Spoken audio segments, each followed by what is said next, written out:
ሽፍታዎች ወይም ሌቦች ወንበዴዎች የሚሰቀሙበት ነው። ስለዚህ አንደኛው ይህ ነው። ሁለተኛው ሰላም አንባባልም፣ ሰላምታ አንሰጣጥም። ለምን ሲባል ሰላም የለንም ነበር።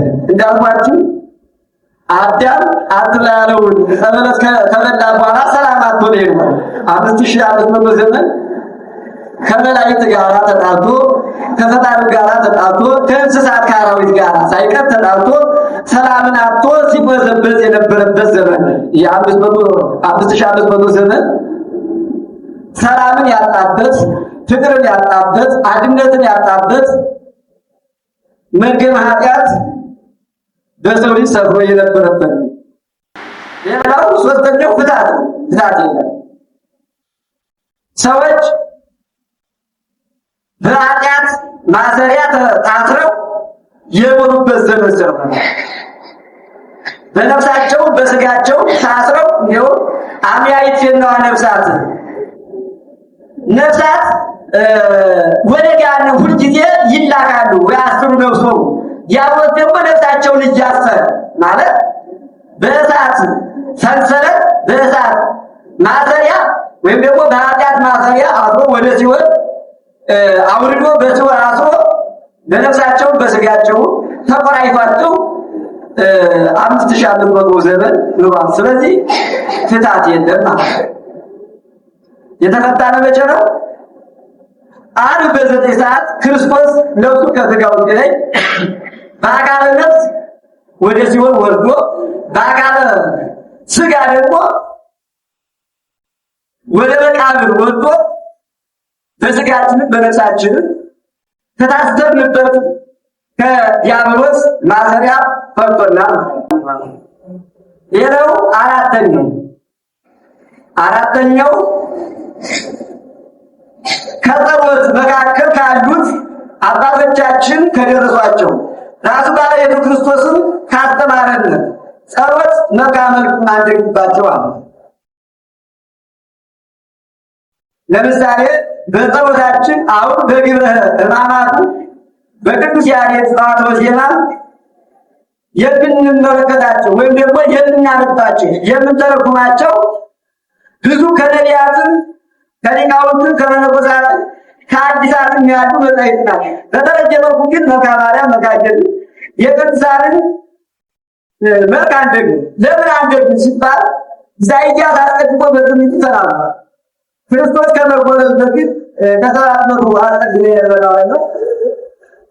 አዎ ራእይ ዋልወላ ይችላል በትንቢተ ኢሳይያስ ምዕራፍ 53 ቁጥር 1 እንደሚናገረው ታገኘዋል።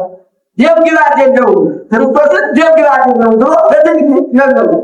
ለምን ሲባል ለእነዚህ በአምስቱ ወይም ለስምንቱ ወለታቶች የክርስቶስ ጥራውን ስጥረቱን የትናትንዘር ለምን መልኩ ጠፍቷል፣ መልኩ ተቀይሯል። 5500 ዘመን 5500 ዘመን የነበረውን የእኛን ኃጢአት ለማስወገድ እሱ ሕማም ሳይወርበት እንደው እየተገረፈ እየተደበደበ ምራቅ እየተነፋበት መልኩ ተቀይሯል። በመታገዝ በመዳማረት በሌሎችም በቅዱሳን ላይ በቅዱሳን ነቢያት በቅዱሳን ሐዋርያት መናገሩ አጣራችን መጣ ሕማማት የምንለው ሕማማቱን ወይም ደግሞ መከራውን የሚያስታውስ አባቶች የተጋታ አበጥሮ ተናግሯል በክርስቶስ ያንኛውን በዚህኛው ጠይቅ ማለት ነው። መከራ ማለት አባቶቻችን በሚያሳዝን ዜማ ይሉታል ጊዜ ከነገር ጀምሮ ማለት ነው። ያንን እንተረጉማለን፣ እንማራለን፣ እንመያለን። አምስተኛ እንጠን ነው የስጋ ጥምቀትና የነፍስ ወይም ደግሞ የለውጥ ጥምቀትና የልጅነት ጥምቀት ብለን እናስተምረዋል። ስለዚህ በዚህ ሳምንት የፈውስን ብንታመኑ የፈውስ ጥምቀት መጠመቅ ነው። ገና የልጅነታችን ቀን ገና ስለሆነ የልጅነታችን ቀን ገና ስለሆነ ክርስቶስ ልጅነትን የሰጠን መቼ ነው ካለ ነው ገለታ ልጅነትን አጥተን ጸጋችን ተገፎ 5500 ዘመን ነበር። አሁን ግን ያ ልጅነታችን መቼ ነው የተመለሰ ካለ ገለታ ክርስቶስ ተሰቅሎ ሳለ ለእንዲወት የሚባለው ደግ ሰው ከአይሁድ ማይበል እኔ አልጨመርም ብሎ ፈርቶ በእግሩ ብሎ ዳራት ክርስቶስ ነፍሱን ለሥጋው ከለየ በኋላ አይ መቼም ደግሞ በዚህ ዓለም መኖር እኮ ከባድ ነው፣ ከእነሱ ተለይቼ መኖራችን ሥጋ ደካማን ነውና ብሎ ይኸው መጣ። አንድ አይና ነበር ይለዋል። በወርድ ወገ ቀይ ጎኑ እንደ ነጭ ደግሞ ጥሩ ዋና ትኩስ ደም ወጣ። ደሙ ለመጠጣችን ውሃው ለማለት ሆነ ለመጠጣችን በአዳም በደልና በሔዋን በደል ህዝብ የነበረው ልጅነት የተመለሰ መቼ ነው? በዕለተ ዓርብ ከቀኝ ጎኑ በፈሰሰ ጥምቀታችንን ማግኝተናል፣ ድነታችንን ማግኝተናል። ስለዚህ ጥምቀት የለም ማለት ነው። ይህ ታምጣ